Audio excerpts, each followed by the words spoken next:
Fala galera, hoje eu estou com o Jota e com a Silmara para responder a seguinte questão: como é que funciona um treinamento de CrossFit? Quais são as etapas para você montar um treinamento do CrossFit? Bom, na minha rotina de treinamento, na minha rotina de professor e pesquisador, eu vejo uma subdivisão mais ou menos da seguinte forma: a gente trabalha geralmente uma parte de aquecimento, uma parte de mobilidade. Logo depois a gente tem outras etapas subdivididas em força e potência, onde nós iremos realizar exercícios como back squat, front squat, exercícios de levantamento olímpico como o snatch, o clean and jerk. Depois trabalhamos uma parte de ginástica. Nessa parte final do treinamento, chamado como WOD, Metabolic, Circuito. Dentro dessa montagem da programação de treinamento, a gente tem subdivisões hoje já dentro de um treinamento para os alunos de CrossFit. A gente tem subdivisões de alunos iniciantes, alunos intermediários e alunos mais avançados. Esses níveis estão diretamente associados com a aptidão física desses indivíduos, com a habilidade com os movimentos que existe dentro da modalidade do CrossFit e a ambição competitiva desses praticantes. Então a Silmara vai explicar para a gente como funcionaria mais ou menos uma rotina de treinamento para os alunos iniciantes, intermediários e até mesmo aquelas pessoas que querem competir, mas não em um nível de ser um atleta da modalidade do CrossFit. E aí, Sil? Bom, seguinte, em geral, o nosso treino que vem na lousa, ele vem para o aluno mais forte, para os alunos que treinam há mais tempo, que a gente chama de RX. Então as cargas e os movimentos são prescritos para esses alunos. Cabe ao professor, de acordo com a turma que ele tem, escalonar de acordo com o nível de intensidade para cada aluno, com o nível de condicionamento de cada aluno. Então, independente se eu tenho 30 alunos numa sala, 2 alunos, cada aluno vai ter um nível de condicionamento.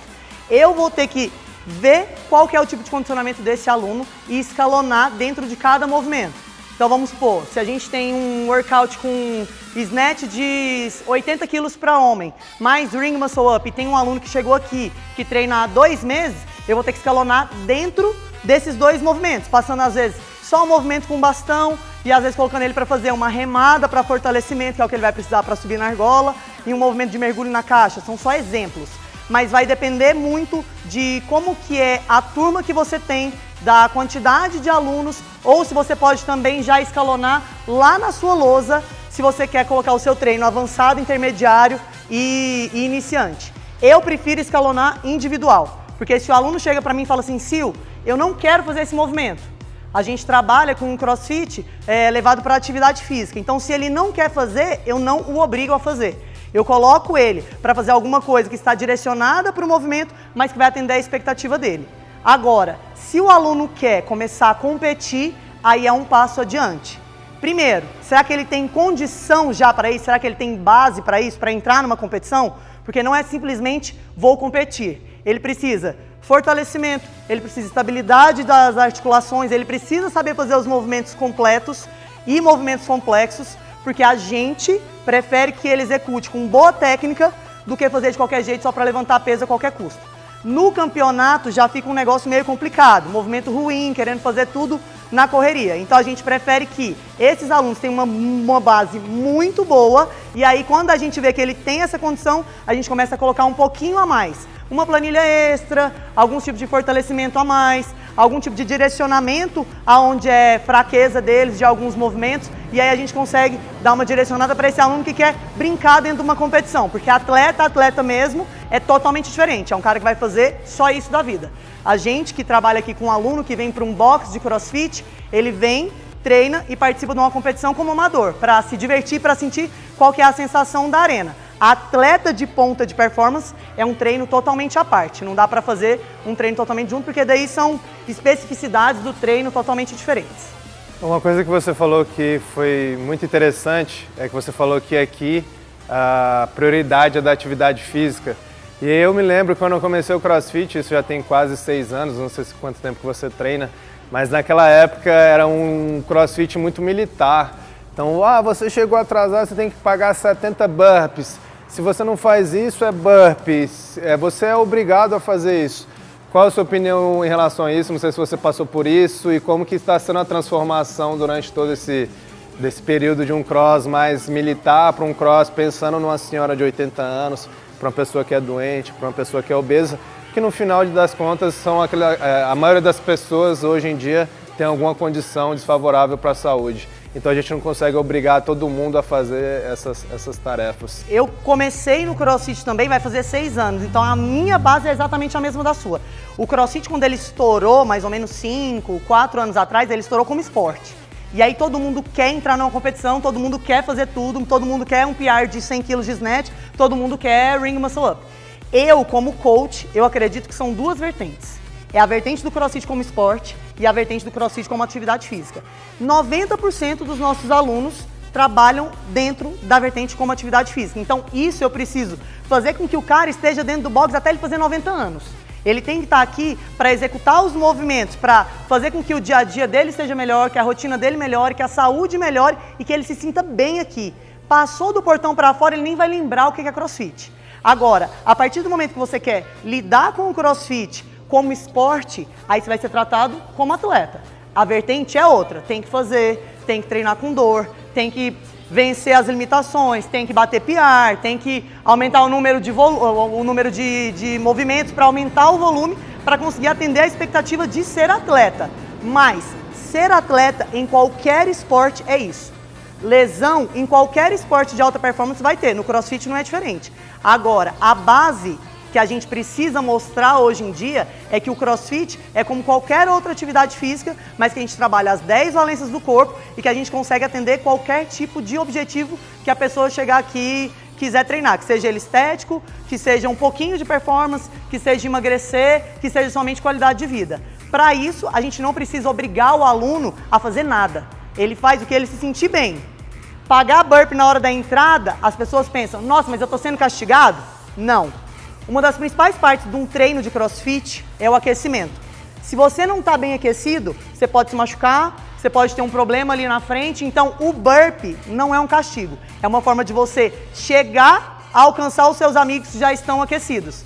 Então, a intenção do burpee para quem chega atrasado é melhorar e aquecer mais rápido do que simplesmente um castigo. A gente não aplica isso hoje em dia mais. Os alunos já chegam, pedem para entrar, mas aí vai de casa para casa. O principal, eu acho, hoje em dia, é mudar a cabeça das pessoas com relação às duas vertentes do CrossFit, com relação à atividade física e de esporte. Entenderam aí, né, treinadores? Ou seja, se você tem um box voltado para atletas, que na minha opinião não existe no Brasil, um box criado para atletas, ou se você tem alunos com características de ter saúde, você deve ter essa subdivisão. E eu falo mais. Treinadores lá em Brasília, por exemplo, que dedicaram a carreira, o box dele para atletas, estão falindo. Porque não tem aluno que queira pagar a mensalidade para ser maltratado do jeito que é. Então você deve repensar a sua conduta dentro de um box. Você falou 90%, eu coloco como 98% dos seus alunos são pessoas que não querem ser atletas de verdade. Querem ser um atleta amador, mas não querem pagar o preço de ser um atleta de elite. Então repense isso. Eles até experimentam, mas eles sabem como que a vida de atleta é diferenciada, é duro. E é isso que o Jota vai falar agora, sobre essa característica de um treino para um atleta mais competitivo. Ele que já foi atleta do TCB, que pegou ali a primeira leva desses atletas da modalidade e que hoje em dia já vê uma dificuldade enorme para o cara conseguir estar no topo do CrossFit brasileiro, por exemplo, quem dirá do mundo. E aí, o que você acha em relação a esse treino para um cara que quer competir mais? Bom, o treino para o cara que quer competir mais, ele primeiro tem que se destacar entre os outros, né? Ele tem que ter todas as qualidades dentro do CrossFit. Ele tem que saber, tem que ter uma boa técnica de levantamento de peso olímpico, ele tem que ter uma boa técnica de ginástica olímpica, ele tem que ter um metabólico muito bom. Isso exige de um treinamento muito mais avançado do que o normal. Geralmente, quando uma pessoa entra no CrossFit, ele tem um treino de 1 hora por dia. Né? Quando um cara ele pensa em virar atleta, o treinamento dele já toma um pouco mais de tempo. Ou se não, 2 partes por dia, 2 partes de 1h30, 2 horas. Ou se não, até aquelas pessoas que não conseguem ter esse espaço de tempo, ele faz um treinamento muito longo. 3 horas, 3 horas e meia, chega até 4 horas de treino. Né? Então, todo cada treino deles é subdividido também com uma parte de aquecimento, fortalecimento estrutural, né? Toda a parte de core, abdômen, lombar, tudo. Depois tem a parte de força, que entra os agachamentos, entra toda a parte de levantamento de peso olímpico, a parte de ginástica olímpica. Só que com volume muito maior. Com volume muito mais alto do que o normal. A gente começa a trabalhar porcentagens, né? O atleta entra com o PR e a gente começa a trabalhar as porcentagens e a cada de tempos em tempos a gente vai tirando esse PR para ver qual vai sendo a evolução desse aluno, né? Desse atleta. Então, e não é só a parte de treinamento que entra nisso aí também, é toda a parte nutricional que entra também, o que ele faz durante o dia a dia dele.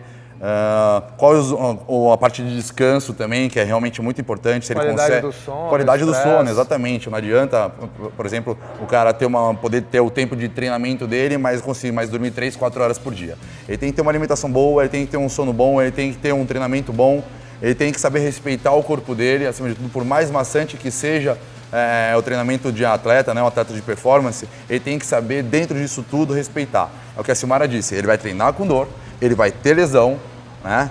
Mas é uma coisa que todo atleta tem, não tem como fugir disso. Vai ser difícil ele conseguir ter uma semana de noite de sono se pelo menos uma noite ele não sentir dor, né? Então quando ele vai sentar numa cadeira ou levantar, que ele não vai sentir o seu joelho, um pouquinho o seu quadril, o seu ombro, por conta do volume, da alta intensidade, das várias repetições que a gente tem. E aqui no cross, diferente de outras modalidades esportivas, que você tem uma característica principal, por exemplo, o remador só vai remar. Exatamente. O corredor só vai correr, o ciclista só vai pedalar. Aqui não.